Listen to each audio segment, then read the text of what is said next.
This is my $500 BMW 7 Series as Carvana deemed it. And I'm gonna walk you through one of the questions that were quite common on the last couple of videos I shot, being the failure of the rear air struts. This one failed on me in 2020 or 2021. It's been about 5-6 years since it failed, and I decided to go with the Chinese part off of eBay, which was $200 instead of the $2,600 OEM part, or worse yet, the $7,000 to $8,000 that it would cost me at the dealer, because they only replace them in pairs, and they would have to do the rear right and the rear left.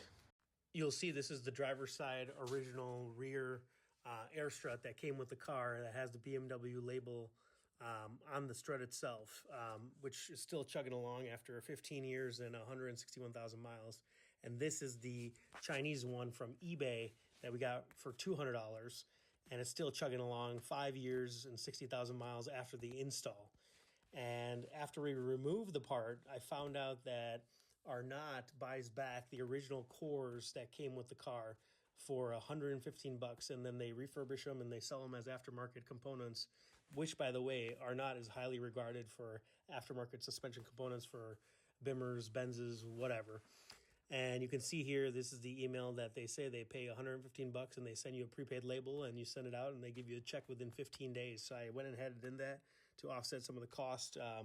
Again, the Chinese part was $200 off eBay, about $150 in labor to install that on the car.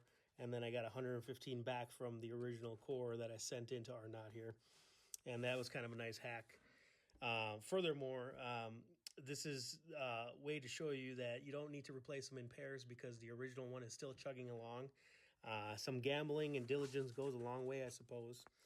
Tell me, would you install a cheap Chinese aftermarket strut on your luxury saloon like an FO2?